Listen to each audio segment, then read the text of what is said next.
సూర్యాపేట జిల్లా మద్దూరు గ్రామంలో ఉన్నాం.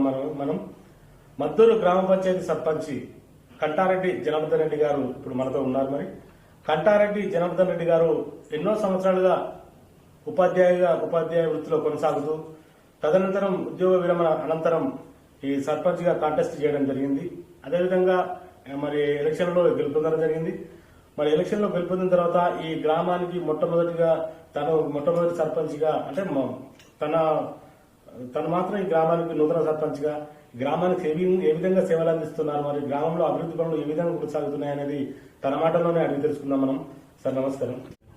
సార్ ముందుగా మీ ఫ్యామిలీ బ్యాక్గ్రౌండ్ ఏంటి? నేను కంటారెడ్డి జనార్దన్ రెడ్డి, సన్ ఆఫ్ నారాయణ రెడ్డి. నేను 4వ తరగతిలో ఉండగానే మా తండ్రి చనిపోయారు. ఎన్నో కష్ట నిష్ఠులకు ఎదుర్కొని మా తల్లి మమ్మల్ని ఎస్ఎస్సి పాస్ చేయించింది. ఇదే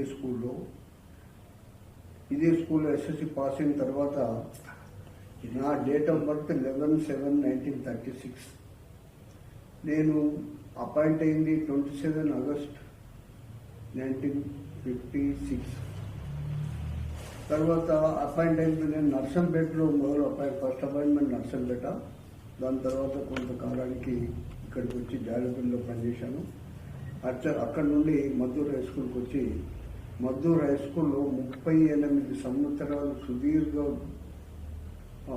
కాలం పనిచేసి మన్ననలు ఉంది, మంచి పేరు ప్రఖ్యాతులు గాంచి ఇక్కడి నుండి వెల్దండకు 92లో వెల్దండ హెడ్ మాస్టర్గా పోయాను. అక్కడ నా రిటైర్మెంట్ అయింది. దాని తర్వాత నాకు అప్పటి నుండి ఈ ఊరికి ఏదైనా ఒకటి చేయాలి, ఊరును బాగుపరచాలనే ఉద్దేశం ఉండే. కానీ అప్పటి నుంచి గ్రామ పంచాయతీ పుట్టిన నుండి ఇప్పటి వరకు కూడా ఒక్క తెలుగుకు సర్పంచ్ కాలేదు. అంటే ఒకసారి బీసీ రిజర్వేషన్ వచ్చింది, ఎస్సీ రిజర్వేషన్ వచ్చింది, అవి 2 తప్ప. అయితే నేను ఒకసారి ఎప్పుడు 2006లో పోటీ చేసి అప్పుడు కొద్ది మేజార్టీతో ఉంటాయని. దాని తర్వాత ఇక మళ్ళీ మొన్న జనరల్ సీట్ వచ్చిన తర్వాత 5 మధ్య ఇండిపెండెంట్గా పోటీ చేసి సఫలీకృతమయ్యాను. దాని తర్వాత అప్పుడు నేను వచ్చేసరికి మద్దూరు గ్రామ పంచాయతీ పరిస్థితి చాలా దీనంగా ఉండే. ఒక్క గడ్డపార కానీ పార కానీ ఏది రికార్డ్ లేదు, ప్రెజెంట్ లేదు. నేను వచ్చిన తర్వాత మండల ప్రెసిడెంట్, ఎమ్మెల్యే హరీష్ రావు గారు మరియు కేటీఆర్ గారి యొక్క దయాదాక్షిణ్యాలతో వారి యొక్క అడుగుదలల్లో ఊరును బాగు చేయాలి అనే తపనతో మొదలుపెట్టాను. అప్పటి నుండి ఊర్లే బజార్లు ఏమాత్రం సైకిల్ పోవడానికి కూడా వీలు లేకుండే. అటువంటిది మొత్తం మొరం పోయించాను. ఒక 600 ట్రిప్పులు, 600 ట్రాక్టర్ల మొరం పోయి మద్దూరు మండలానికి దీన్ని మండలంలోనే ప్రధానంగా రావాలనే దాంతో ఆ తపనతో నేను మొదలుపెట్టాను. మండలంలోనే అప్పటి నుండి ఇప్పటి వరకు పనులు కొనసాగిస్తున్నాను. సార్ ముఖ్యంగా మన సీఎం కేసీఆర్ గారు ప్రవేశపెట్టిన హరితహారం అత్యంత ప్రతిష్టాత్మకమైన ప్రోగ్రాం ఇది. ఈ హరితహారం కార్యక్రమాన్ని మీ హయాంలో మీరు సర్పంచ్ గా పదవి చేపట్టిన కాలం నుండి ఇప్పటి వరకు ఎన్ని మొక్కలు నాటడం జరిగింది? ఆ మొక్కలు ఎలా ఉన్నాయి? మరి ప్రజల సహకారం ఏ విధంగా ఉంది? హరితహారం కోసం వాళ్ళు ఏ విధంగా కృషి చేస్తున్నారు? గ్రామ పంచాయతీ కూడా ఏ విధంగా దాన్ని వాటర్ సప్లై చేస్తుంది ఈ మొక్కల కోసం? దాదాపు ఒక 2 లక్షల మొక్కలు నాటాము. అవి గ్రామస్తులు సహాయ సహకారాలు అందిస్తున్నారు. నీటి కొరత లేదు మా దగ్గర. దాని తర్వాత డంపింగ్ యార్డ్ కాడ కూడా మొక్కలు నాటాము. అన్నీ సక్రమంగా ఉన్నాయి. మొక్కల సంరక్షణలో వారు సహాయ సహకారాలు అందిస్తున్నారు. దాని అందరి యొక్క సహాయ సహకారాలతో హరితహారాన్ని సక్రమంగా. సార్ ముఖ్యంగా ఈ మద్దూరు గ్రామంలో అంటే మండల కేంద్రం కదా, మండల హెడ్ క్వార్టర్ కాబట్టి ఇక్కడ ఈ గ్రామంలో మీకు గ్రామ పంచాయతీ సర్పంచ్గా మీరు కొనసాగుతున్నారు. మరి ఈ రాబోయే రోజుల్లో ఎండాకాలం కదా, మరి ప్రజలకు తాగునీరు సమృద్ధిగా అందించబోతున్నారా? మరి ఇప్పుడు ఎలా అందుతున్నది? రాబోయే రోజుల్లో మరి ఏ విధంగా ఉండబోతుంది పరిస్థితి? ప్రజలకు తాగునీరు అందించే యోచన ఉన్నారా? అంటే ఇప్పుడైతే పోనీ రాబోయే ఎండాకాలంలో సమృద్ధిగా అందించే ఆలోచన ఉన్నారా? ఇప్పుడు అది దృష్టిలో పెట్టుకునే మా ఊర్లో నీటి కొరత ఉండే. అయితే వాళ్ళు ప్రైవేటు వాళ్ళు ఏం చేశారంటే ఒక క్యాన్కు 15 రూపాయలు పెంచుదామని ఆలోచనలో ఉండ్రి. ఎప్పుడు కానీ ఇక్కడ గవర్నమెంట్ ప్లాంట్స్ పనికి రాకుండా 2 ప్లాంట్స్ వచ్చినాయి, 2 పాడైపోయినాయి. దాని తర్వాత నేనేం బాగా ఆలోచించి ఏం చేశానంటే బాల వికాస వారి సహాయం కోరాను. వారి సహాయ సహకారాలతో ఒక రూమ్ కట్టి, ఒక రూమ్ బాగా చేసి అందులో అన్ని వసతులు కల్పించి మొన్న సెప్టెంబర్లో దాన్ని ఇనాగ్రేషన్ చేశాను. ఇప్పుడు చాలా బాగా పనిచేస్తుంది. ప్రజల యొక్క మన్నన కూడా ఉంది. బాగా చేసింది సార్ అనే ఆలోచనలు ఉన్నారు అందరూ. ఎప్పుడు ఏ ఎండాకాలంలో కానీ నీటి కొరత రానియకుండా చేసే బాధ్యత నాది. ఆ విధంగా చేద్దామనే ఉద్దేశంతో నేను ప్రయత్నం చేస్తున్నాను. అయిపోతుంది. ఇప్పుడు మాకు నీటి కొరత ఉండదు. ఎండాకాలం కానీ వానకాలం వచ్చే ఎండాకాలంలో కూడా సర్ప్లస్ వాటర్ నేను అందరికీ సమృద్ధిగా అందించే ప్రయత్నం చేస్తాను. ప్రయత్నాలు కూడా అదే విధంగా ఉన్నాయి. అటువంటిది ఏమీ లేదు, చేస్తాను.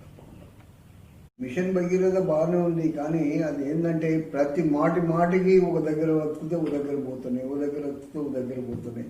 టైంకు వాళ్లకు నంబర్ ఆఫ్ టైమ్స్ ఫోన్ చేశాను, రాబోయా అంటే వాళ్ళు ఎన్నడూ రాలేదు. ఇప్పటికి కూడా వాళ్ళతో నాకు చాలా ఇబ్బంది ఉంది.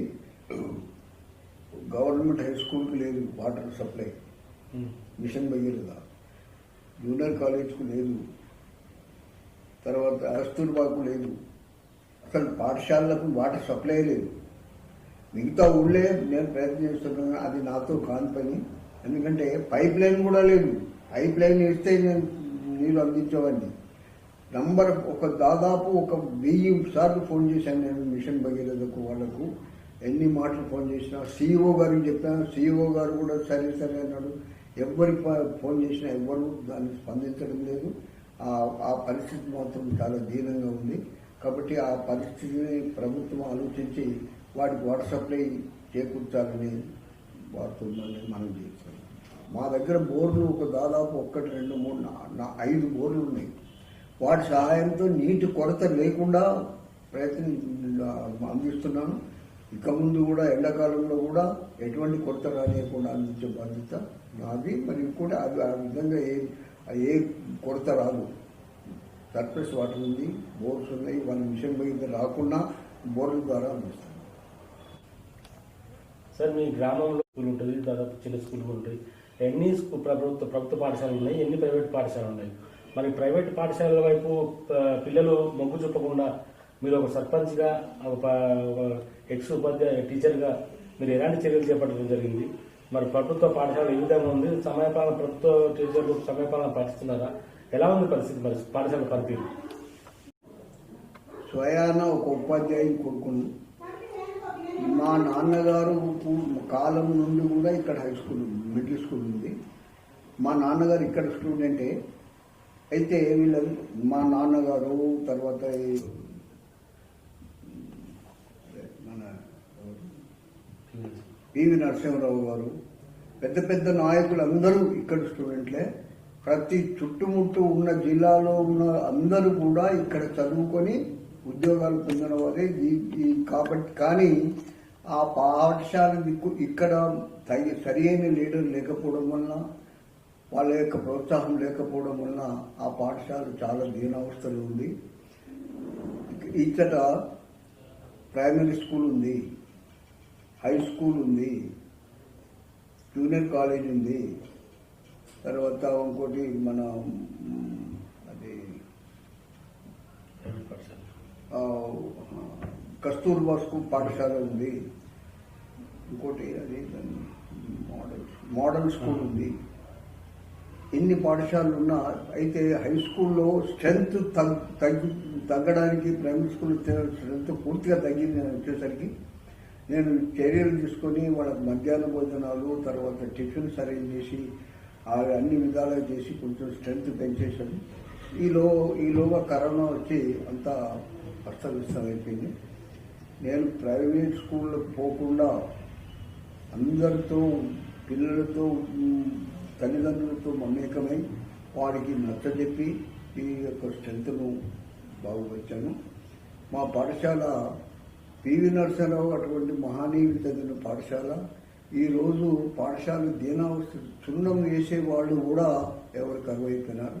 నేను రెండు సార్లు డిఓ గారిని చేయలేను, నువ్వు రావా నేను ఇస్తా అన్నాడు. నేను పోయినసరికి ఈ కరోనా వచ్చింది. కనీసం దాన్ని చున్నం వేసి మంచి ఆరోగ్యం మంచి వాతావరణం ఉంటే ఇక్కడ జిల్లాలో కాదు 2-3 జిల్లాల్లో ప్రప్రథమైన హై స్కూల్ ఒక్కటే ఇక్కడ సిద్దిపేట మహబాద్ అవి తప్పితే మిగతా స్కూల్ అప్పుడు ప్రైమరీ స్కూల్ కూడా లేవు. మా నాన్నగారు కూడా ఇక్కడే చదివారు. మా నాన్నగారు స్వయాన టీచరు. మేమందరం కూడా మళ్ళీ పూర్వవైభవం స్కూల్కు రావాలని, ఆ స్కూల్ను బాగుపరచడాన్ని తగిన నిధులు ఇచ్చి దాన్ని సహాయం చేస్తారని నేను కేసీఆర్ గారితో, కేటీఆర్ గారితో, మరి హరీష్ రావు గారితో, మన ముత్తిరెడ్డి యాదగిరెడ్డి గారితో, మా మండల్ ప్రెసిడెంట్ కృష్ణారెడ్డి గారితో అందరితో పదే చెప్పాను. కలెక్టర్ గారు కూడా పదే విన్నపాలు ఇచ్చారు. కానీ ఎవరు ఇంతవరకు అయితే ఏం చేయలేదు. కానీ చేస్తారనే ఉద్దేశంతోనే దాన్ని అదేవిధంగా పాత వైభవం తీసుకురావాలనే నా తపన నాలో ఉంది. దానిలో టీచర్స్ అందరూ కూడా మా ప్రవర్తనను బట్టి వాళ్ళు కూడా మార్చుకొని ప్రయత్నం చేస్తున్నారు. తప్పన శాయశక్తుల ప్రయత్నం చేస్తారు. మరి మీ గ్రామంలో ఎన్ని చెరువులు ఉన్నాయి? ఆ చెరువులు వర్షాంతో నిండడం జరిగిందా? మరి రైతాంగం ఏమనుకుంటున్నారు? సాగునీరు సమృద్ధిగా ఉందా? రైతాంగానికి ఏ విధంగా ఉంది పరిస్థితి? రైతాంగం పరిస్థితి పంటల సమృద్ధి వేశారా? ఎలా ఉంది? 2 చెరువులు ఉన్నాయి. ఒకటి వెంకటరెడ్డి చెరువు, ఇక్కడ మల్లె చెరువు చాలా కాలం ఉంటుందని అది శిథిలావస్థలో పడిపోయింది. మొన్న దాన్ని పునరుద్ధరించారు. వెంకటరెడ్డి చెరువు కూడా దాన్ని కూడా పునరుద్ధరించారు. దాన్ని ప్రభుత్వం వారు దాన్ని సకాలంలో ఆ నీరు అయిపోగానే నింపుతున్నారు. మా ముత్తిరెడ్డి యాదగిరెడ్డి గారు పోయినసారి వారి యొక్క శ్రమతో మాకు 2-3 సార్లు నింపాడు. ఇక్కడ నీటి కొరత లేదు, పంటలు కూడా చాలా సమృద్ధిగా పండుతున్నాయి. అందరూ హాయిగా ఉన్న సంతోషంగా ఉంది. మరి ఇప్పుడు ప్రభుత్వం ఈ డ్రైనేజ్ సిస్టమ్ అనేది పక్కన పెట్టి ఇంకుడు గుంత నిర్మించుకోవాలని చెప్పేసి సూచిస్తుంది. మరి ఈ ఇంకుడు గుంతల నిర్మాణం ఇంటింటికి చేసుకోవడం జరిగిందా ప్రజలు? మరి చేసి అసలు కంప్లీట్ అయ్యాయా? మరి ఓడిఎఫ్ కూడా ఓపెన్ డెప్లికేషన్ ఈ మరుగుదొడ్ల నిర్మాణం ఇంతవరకు వచ్చింది. మరి ఇంకొకటి ఏంటంటే ఈ ఇంకుడు గుంతలు నిర్మించుకోవడం వల్ల ప్రజలకు ఎలాంటి జ్వరాల బారిన పడకుండా ఉంటారు కదా, మరి అలాంటి చర్యలు ఏమైనా తీసుకుంటున్నారా? ఎలా ఉంది పరిస్థితి? ఇంకుడు గుంతలు తవ్వుకొని బాదారులో ఒక్క నీటి చుక్క కూడా అవ్వకూడదు. మీరు తవ్వుకోవాలని చెప్పగా ఇప్పుడు ఒక మార్గానికి వచ్చారు. మోర్ దాన్ 50% అందరు కట్టుకున్నారు. చాలా సంతోషంగా ఉన్నారు. అది కాకుండా ఇప్పుడు డ్రైనేజీ ఊళ్ళో అక్కడ నీరుతోటి బాగా అంతా గలీజ్గా ఉండేది. మురికి నీరు తొక్కుకుంటూ పోవడం చేయడం అనే విధాలుగా ఉండేది. అటు అది గమనించి నేను దాదాపు ఒక 700 గజాల పొడవు పైప్ లైన్ వేశాను అండర్ గ్రౌండ్. అది తర్వాత సీసీ రోడ్డు కూడా దాదాపు 800 గజాల పొడవు సీసీ రోడ్డు వేశాను. ఇంకా వచ్చే ఫండ్స్ను బట్టి దాన్ని సీసీ రోడ్లు వేసి ఇంకుడు గుంతలు పూర్తిగా 100% చేయాలని. నేను రాకముందు ఇంకుడు గుంత అనే పేరు తెలియదు ఎవరికి. నేను వచ్చిన తర్వాత అవగాహన కల్పించాను. ఇప్పుడు ఆ ఇంకుడు గుంతలు అందరూ ఒక బాగుంది అనే ఆలోచనకు వచ్చిండు. దానివల్ల ప్రజలకు ఏంటంటే దోమలు ఉండవు, దోమలు ఇవన్నీ ఏం లేవు, ఇప్పుడు బజార్లో మనకు శుభ్రంగా ఉన్నాయి, అది చాలా బాగుంది సర్పంచ్ అని చెప్పింది అనే ఆలోచనలో ఉన్నారు. ఇంకుడుగుంతల వల్ల ప్రజలు మాత్రం ఆరోగ్యవంతంగా ఉన్నారు. మరుగుదొడ్లు కూడా అయిపోయినాయి, ఇంకా కొన్ని కొన్ని ఉంటే. ఇంతకుముందు మరుగుదొడ్ల వ్యవహారంలో చాలా కుంభకోణం నడిచింది ఇక్కడ. దాన్ని అన్నీ చేసి మళ్ళీ తర్వాత కొత్త ప్రపోజల్స్ పెట్టి మరుగుదొడ్ల నిర్మాణం చేస్తున్నాం. ఎంతవరకు వచ్చింది నిర్మాణం? ఇప్పుడు నిర్మాణం ప్రాసెస్ నడుస్తుంది. మీ గ్రామంలో అసలు ఇల్లు స్థలం లేని నిరుపేదలు కానీ అలాంటి వాళ్ళ కోసం ప్రభుత్వం డబుల్ బెడ్రూమ్ ఇళ్ల నిర్మాణం చేపట్టింది కదా. మరి డబుల్ బెడ్రూమ్ ఇళ్ల నిర్మాణం ఎన్ని శాంక్షన్ అయినాయి, మరి ఏ విధంగా ఉంది పరిస్థితి? ఈ లబ్ధిదారులకు అందుతుందా? ఎలా ఉంది పరిస్థితి? మా గ్రామానికి చాలా అన్యాయం జరిగింది. డబుల్ బెడ్రూమ్లు అసలు ఎవరికి ఒక్క డబుల్ బెడ్రూమ్ కూడా రాలేదు ఇక్కడికి. ఇల్లు కట్టుకోవడానికి స్థలం ఉంది. అప్పుడు గవర్నమెంట్ వాళ్ళు చేస్తూ ఉంటే 10-12 ఎకరాలు భూమి గవర్నమెంట్ స్వాధీనం చేసుకొని చేసిన తర్వాత దాని గృహ నిర్మాణం, అందులో ఇల్లు నిర్మాణం నిర్మించలేదు. ఇప్పుడు భూమి సిద్ధంగా ఉంది. డబుల్ బెడ్రూమ్లు కట్టిస్తే అందరూ లేని పేద ప్రజలు చాలా సంతోషంగా ఉంటారని, ఆ పని దయచేసి చేయాలని వారితో విన్నవిస్తున్నాం. అది ఎవరు దాని అసలు ప్రసక్తి తీసుకురాలేదు. ఊళ్ళో కూడా అప్పుడు ఊళ్ళో సీసీ రోడ్లు దాదాపు 5-6 లక్షలు 50 లక్షలు సీసీ రోడ్లు పెడితే దాదాపు ఒక 3-4 లక్షలు సీసీ రోడ్లే పడ్డాయి. మిగతా అన్ని ల్యాబ్స్ అయిపోయినాయి. ఈ విషయంలో ఇంతకుముందు వాళ్ళు చేసేలా చెప్పేలా లేదో నాకు తెలియదు, కానీ నేను మాత్రం ప్రతి మీటింగ్లో వాళ్ళతో నేను చాలా చేస్తున్నాను. డబుల్ బెడ్రూమ్ మాకు కావాలి, స్థలం రెడీగా ఉంది అని వాళ్ళు చేస్తున్నాను. బహుశా కొద్ది రోజులు రావచ్చు. ఈ కేసీఆర్ ప్రవేశపెట్టిన ప్రభుత్వ సంక్షేమ పథకాలు ఏవైతే ఉన్నాయో అవన్నీ ఈ ప్రజలకు చేరువయ్యేలాగా మీ వంతుగా మీరు గ్రామ సర్పంచ్గా, ఒక టీఆర్ఎస్ పార్టీ లీడర్గా ఈ సీఎం కేసీఆర్ ప్రవేశపెట్టిన పథకాలని ప్రజలకు చేరువేసేందుకు మీ వంతు కృషి ఏ విధంగా ఉంది? ప్రజలకు అన్ని అందుబాటులో ఉన్నాయా? అందరికీ అందుతున్నాయా పథకాలు, సంక్షేమ పథకాలు? సీఎం కేసీఆర్ ప్రవేశపెట్టిన సంక్షేమ పథకాలన్నీ కూడా నాకు తోచినంత వరకు, నాకు చేరినంత వరకు ప్రజలందరికీ అందుబాటులో ఉండేటట్టుగా చేస్తున్నా. అందరికీ అందుబాటులో ఉన్నాయి, అందరు సుఖ సంతోషాలతో ఉన్నారు. ఒక డబుల్ బెడ్రూమ్ ఇల్లులో మాత్రమే ప్రతి ఒక్కరు కూడా ఏమయ్యా డబుల్ బెడ్రూమ్ లేవు అని వేధిస్తున్నారు. కొద్ది రోజులు ఆదరణ వస్తాయని చెప్పి వాళ్ళు చేస్తున్నాను. అది కాక ఇంకొకటి ఏంటంటే, ఇప్పుడు వృద్ధులు చనిపోయినారు, భార్య చనిపోతే భర్తకు, భర్త చనిపోతే భార్యకు ఇవ్వాలి.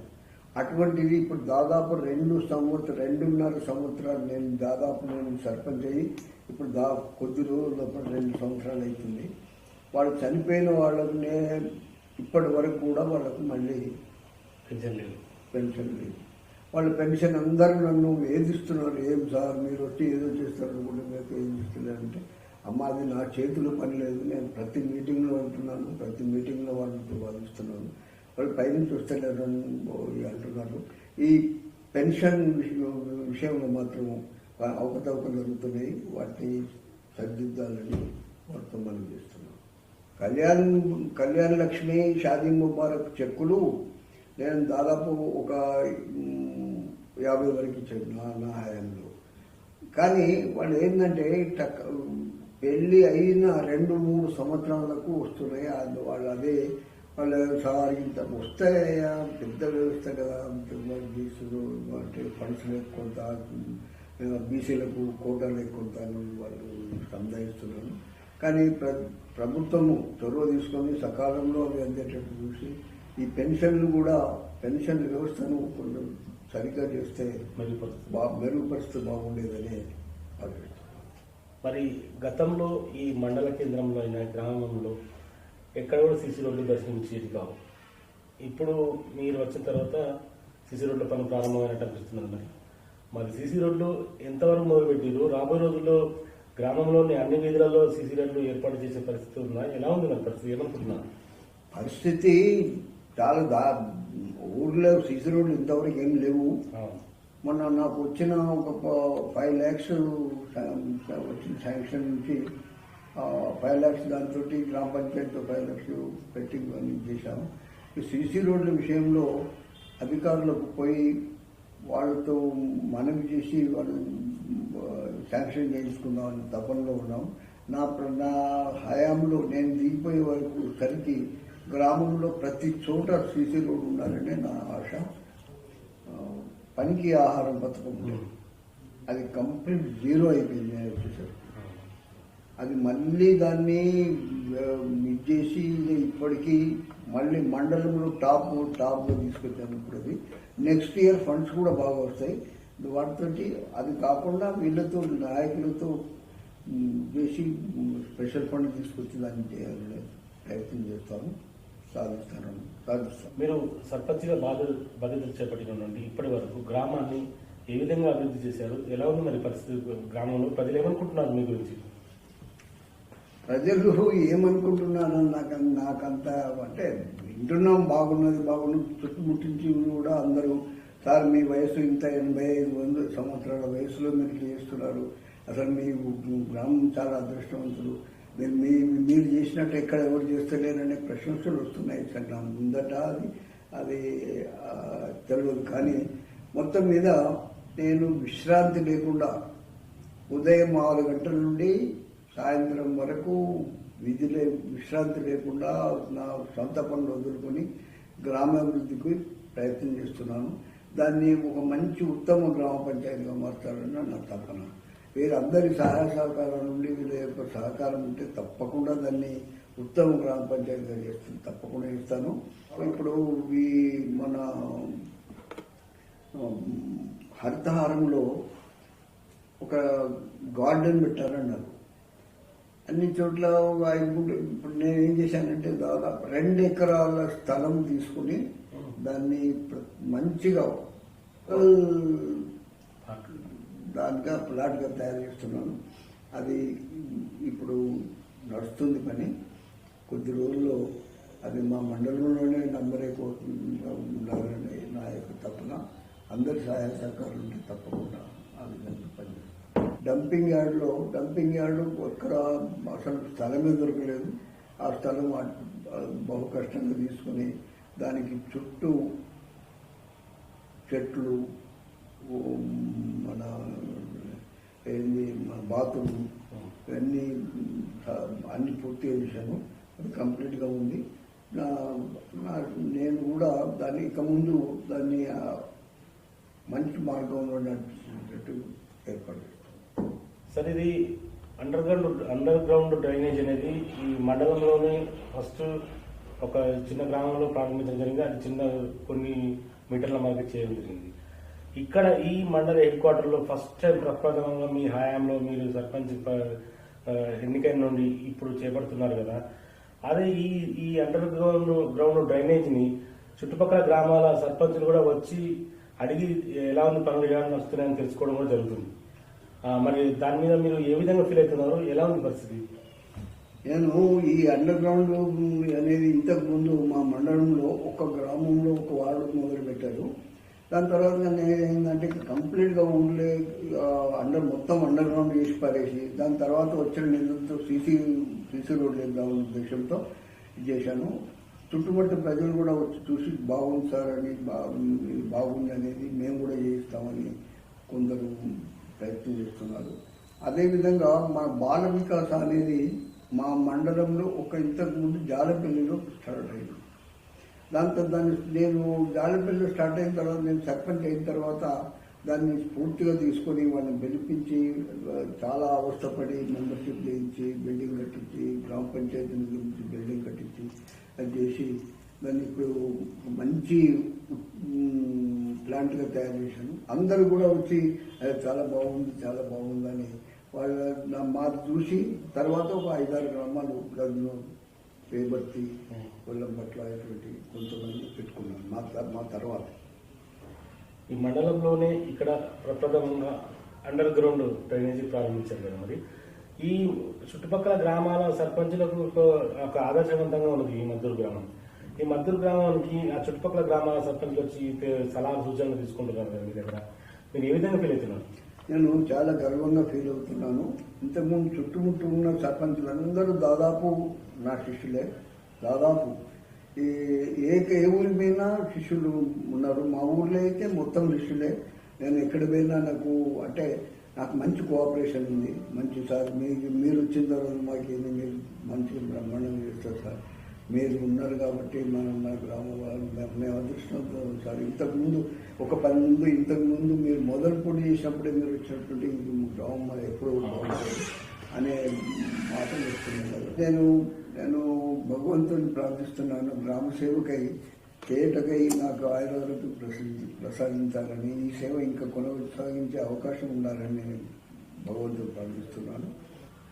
ప్రభుత్వ పాఠశాలలు శిథిలావస్థలో ఉన్నాయి కదా ఇక్కడ, మరి ఆ పాఠశాల మరమ్మత్తు కోసం మీరు ఒక రిటైర్డ్ ఉపాధ్యాయునిగా, ఒక సర్పంచ్గా మీరు ఏ విధంగా వాటిని మరమ్మతు చేస్తారు, ముందుకు ఏ విధంగా తీసుకెళ్తారు? మీ ఎమ్మెల్యే గారి సలహా దృష్టితో, వారి ప్రభుత్వ సాయంతో ఏ విధంగా వాటిని ముందు నడిపిస్తారు? నేను వాటి యొక్క మరమ్మతు కొరకై కేసీఆర్ దగ్గరికి పోవాలని అన్ని అప్లికేషన్ తయారు పెట్టుకున్నాను. కానీ కరోనా ఇవన్నీ పోవడానికి, వారికి చేరడానికి నాకు అవకాశం దొరకలేదు. కాబట్టి వారిని సంప్రదించి వారి యొక్క సహాయ సహకారాలు తీసుకొని దాన్ని ఒక మంచి ఆదర్శ పాఠశాలగా చేయాలనే ఉద్దేశం తప్పకుండా దాన్ని చేస్తాను. హలో, మా ఎమ్మెల్యే ముత్తిరెడ్డి గారి యొక్క సహాయ సహకారాలతో మా పాఠశాలను ఉన్నత పాఠశాలగా చేసి తీర్చిదిద్ది వారికి మంచి పేరును తీసుకురావాలి. మా గ్రామం తరఫున వారు దాన్ని మంచి ఉన్నత పాఠశాలకు మంచి కృషి చేస్తారని, వారి ద్వారా నేను దీన్ని సాధిస్తానని ఆశిస్తున్నాను. మద్దూరులో సీసీ రోడ్లు ఇంతకుముందు ఏమి లేకుండే. అయితే మొన్న వచ్చిన తర్వాత ఒక 5,000 రూపాయలు 5 లక్షల రూపాయలు మండల ఫండ్స్, గ్రామ పంచాయతీ 3 లక్షలు 8 లక్షలు పెట్టి దాన్ని సీసీ రోడ్లు వేసాం. ముత్తిరెడ్డి గారు ఎమ్మెల్యే ముత్తిరెడ్డి యాదగిరెడ్డి గారి సహకారంతో మన దయాకర్ రావు గారి వద్దకు పోయి మా ఎమ్మెల్యే గారి రికమెండేషన్ మీద అక్కడికి పోయి అక్కడ ఒక 20 లక్షల సీసీ శాంక్షన్ తీసుకొచ్చాను. కొద్ది రోజుల తర్వాత అవి కాకుండా మళ్ళీ ఇంకా వాళ్ళ యొక్క సహాయ సహకారాలతో వాళ్ళు వెంబడిపడి వాళ్ళు చేసి ఈ మొత్తం ఈ 5 years టర్మ్లో ఒక్క వీధి కూడా సీసీ రోడ్ లేకుండా ఉండకుండా చేయాలని నా తప్పన. గ్రామాన్ని ఆదర్శవంతమైన గ్రామంగా తీర్చిదిద్దుతారని చెప్తున్నారు. మరి ఈ గ్రామానికి ముఖ్యంగా మెయిన్ రోడ్డు పూర్తిగా గుంతలమై ఉన్నది. దాదాపు కొన్ని సంవత్సరాల నుంచి అదే పరిస్థితిలో ఉంది. మరి మీరు ఎమ్మెల్యే గారు తీసుకెళ్ళడం ఇంతవరకు తీసుకెళ్తే ఏమన్నాడు? మరి దాని మరమ్మతుకు అసలు నోచుకునేనా లేదా మరి రోడ్డు పరిస్థితి ఏ విధంగా ఉండబోతుంది రాబోయే రోజుల్లో? ప్రజలు ఆ రోడ్డు నుంచి నడిచే పరిస్థితి ఉందా లేదా? నేను బస్సులో ప్రయాణం చేసినప్పుడు ప్రతి ఒక్కరూ ఈ రోడ్ ఏందా అంటే నేను ప్రతి మీటింగ్లో కలెక్టర్ గారిని, ఎమ్మెల్యే గారిని, వీళ్ళందరితో బాగా ప్రాధేయపడ్డాను. నాయన మా ఈ రోడ్డు వల్ల ప్రతి ఒక్కరు ఇబ్బంది పడుతున్నారు చేయాలంటే. అది కాదు, మేము ఎమ్మెల్యే గారు ఏమన్నారంటే, నేను మా ఫండ్స్ నుంచి ఒక 2 కోట్ల రూపాయలు మా ఫండ్స్ నుంచి ఒక 2 కోట్ల రూపాయలు దీన్ని పెట్టాము. అవి సరిపోకపోతే ఇంకా మళ్ళీ తర్వాత ఇప్పుడు ఫండ్స్ లేవు కాబట్టి దాన్ని చేసి ఆ 2 కోట్లు కూడా పూర్తిగా మద్దూరు వరకు రావడం లేదు. అయితే అయినా పర్వాలేదు అనుకుంటే టెండర్ వేసిన అతను ఇంతవరకు లేడు అని అంటున్నారు. మళ్ళీ ఒకసారి ఆ ప్రయత్నం నిరంతరం జరుగుతూనే ఉంది. తప్పకుండా దాన్ని వదిలిపెట్టే ప్రసక్తి లేదు. అధికారుల యొక్క సహాయ సహకారాలతో వాళ్ళ వెంబడి పడి తప్పకుండా దాన్ని సాధిస్తాం. ఈ ఇంత పెద్ద మేజర్ విలేజ్ ఇది. ఇక్కడ పోలీస్ స్టేషన్, అన్ని రకాల ఆఫీసులు అన్ని రకాలుగా ఉన్నాయి.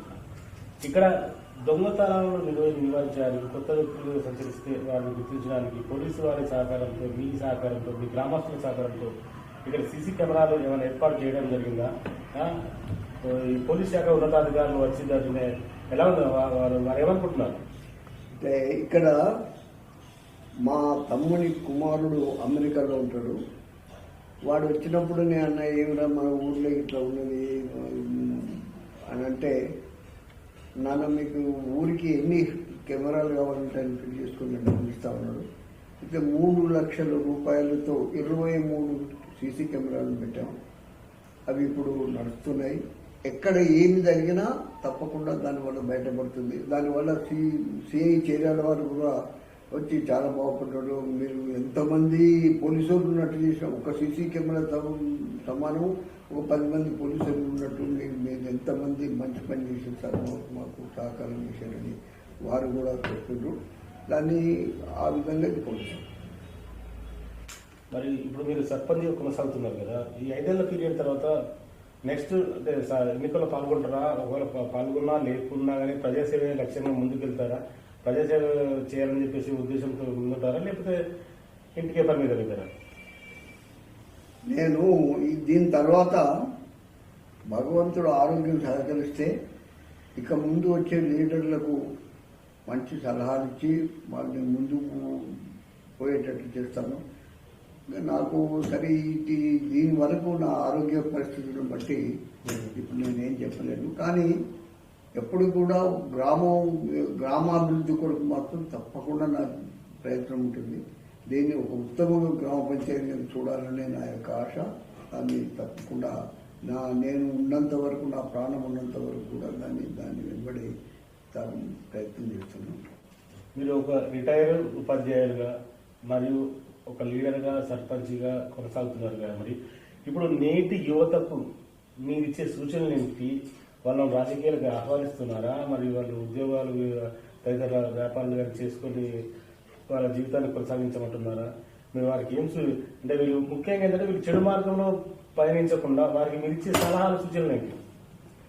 నేను యువకులకు, ముఖ్యంగా యువకులకు ఇచ్చే సలహా ఏమిటంటే, యువకులు రాజకీయంలో ప్రవేశం రావాలి, మంచి ఉద్దేశంతో రావాలి, దాన్ని మంచిగా కొనసాగాలి. బహుశా చాలా మంది కూడా పిల్లలు, యువకులు నా స్టూడెంట్సే కాబట్టి వాళ్ళు అందరూ చాలా సంతోషంగా ఉన్నారని భావిస్తున్నాను నేను. వాళ్ళందరికీ నేను చెప్పేది ఏంటంటే, చెడు ప్రవర్తన మానుకోండి, మంచి ప్రవర్తనతో గ్రామాభివృద్ధికి కృషి చేయండి, ప్రజలకు గుర్తిస్తారు. కాబట్టి మీరందరూ కూడా మంచిగా తాగడం వీటన్నిటికీ కూడా దూరంగా ఉండి మంచి ప్రజాసేవకై సిద్ధం కావాలనే నా యొక్క సూచన. ఇంకా ఏమేమి ప్రయత్నం చేస్తున్నారు? మీ ఎమ్మెల్యే గారు ఏ విధంగా స్పందిస్తున్నారు ఈ గ్రామ అభివృద్ధి కోసం? మా ఎమ్మెల్యే గారు నాకు సంపూర్ణ సహకారం ఇస్తున్నాడు. నేను మా ఊరును ముందుకు తీసుకుపోయడానికి బ్యాంక్ కొరత ఉంటుంది మా దగ్గర. ఆ బ్యాంక్ కొరకు ఎన్నోసార్లు వాళ్ళ దగ్గరికి పోయాను. వాళ్ళు కూడా వారి యొక్క రికమెండేషన్తో అప్లికేషన్ కూడా SBI హైదరాబాద్ పంపాను. ఆ ప్రాసెస్ నడుస్తుంది. అది తప్పకుండా ఆ బ్రాంచ్ కొద్ది కాలంలోనే వస్తుందని భావిస్తాను.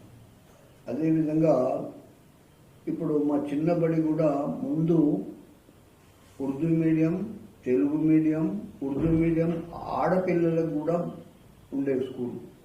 ఆడపిల్లలు రావడానికి కొరకు ఒక బండిని కూడా ఉండేది. బండి పోయి తీసుకొచ్చే పిల్లలు.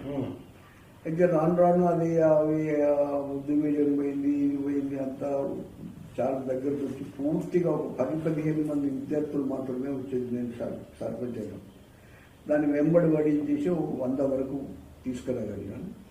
కాబట్టి దాన్ని బిల్డింగ్ కూడా చాలా శిథిలావస్థలో ఉంది. దాన్ని ఏం చేయాలంటే మా ఎమ్మెల్యే గారు దాన్ని దృష్టిలో ఉంచుకొని మా ఊరి పైన ప్రేమతో హై స్కూల్ను, CPSను మంచి ఇంతకుముందు ఉన్న యథాస్థితికి తీసుకురావాలని వారితో మరీ కోరుకుంటున్నాను, విజ్ఞప్తి చేస్తున్నాను. పాత గ్రామ పంచాయతీని శిథిలావస్థలో ఉంటే తీసిపడేశాము. ఆ స్థానంలో దుకాణ సముదాయం నిర్మించాలని నా యొక్క ఆలోచన. దాన్ని చేయడానికి ఎమ్మెల్యే గారు తన నిధుల నుండి మాకు ఇచ్చి దాన్ని నిర్మాణానికి సహకరిస్తారని మాకు పదే పదే వార్తలు కోరుతూ ఆశిస్తున్నాను. ఇది సిద్దిపేట జిల్లా మద్దూరు గ్రామ పంచాయతీ కంటారెడ్డి జనార్దన్ రెడ్డి గారితో ప్రత్యేక ఇంటర్వ్యూ కార్యక్రమం. అభివృద్ధిలో వెనుకబడ్డ గ్రామాన్ని తన హయాంలో ముందుకు తీసుకెళ్తాను, ఇప్పటివరకే అభివృద్ధి పదంలో కొనసాగిస్తున్నాను, రాబోయే రోజుల్లో మరింత అభివృద్ధి చేస్తాను, అదేవిధంగా శిథిలావస్థలో ఉన్న పాఠశాలల అభివృద్ధి కోసం తన వంతుగా కృషి చేస్తాను. మన మాజీ ప్రీతమ పివి నరసింహరావు గారు చదివినటువంటి పాఠశాల ఎంతో చరిత్రాత్మకమైన పాఠశాలను దాని అభివృద్ధి పదంలో నడిపించడమే నా ధ్యేయం. ఎంతో మంది వస్తున్నా పోతున్నా, ఎంతో మంది ఇక్కడ రాజకీయ నాయకులు కానీ ప్రతి ఒక్కరు ఇక్కడ విద్యను అభ్యసించినారు. ఒక్కరు కూడా పాఠశాల వైపు కన్నెత్తి చూసింది లేదు. ఇప్పటి వరకు కూడా ఎవరు కూడా ఇక్కడ రావడం లేదని చెప్పేసి చాలా ఇబ్బంది పడుతున్నారు మన గ్రామ సర్పంచ్ గారు. అలాంటిది ఏం లేకుండా మా ఎమ్మెల్యే గారి సహకారంతో ఆ పాఠశాలను మరింత అభివృద్ధి పదంలో తీసుకెళ్తాను. అదేవిధంగా శిథిలావస్థలో ఉన్న ఇంకా వేరే పాఠశాల ఉంది. అదేవిధంగా అన్ని ప్రభుత్వ ఇంతకుముందు గ్రామ పంచాయతీ కార్యాలయం పాత భవనంలో ఆ స్థలంలో ఈ దుకాణ సముదాయాన్ని కూడా నిర్మింపజేస్తాను మా ఎమ్మెల్యే గారి సహకారంతో అని చెప్తున్నాడు. ఈ తర్వాత ఏంటంటే ముఖ్యంగా ఈ గ్రామాన్ని అభివృద్ధి చేయడమే తన లక్ష్యంగా పెట్టుకున్నాడు మనం ఈ రిటైర్డ్ ఉపాధ్యాయులు మరి ఈ సర్పంచ్ గారు. రాబోయే రోజుల్లో ఈ గ్రామాన్ని ఏ విధంగా అభివృద్ధి పదంలో కొనసాగిస్తాడు, గ్రామస్తులు ఏ విధంగా ఈ గ్రామాన్ని అభివృద్ధి పదంలో చూడొచ్చు అనేది వేచి చూద్దాం. కెమెరా పర్సన్ రమేష్ తో శ్రీనివాస్, జేఎన్టీవీ జనగం.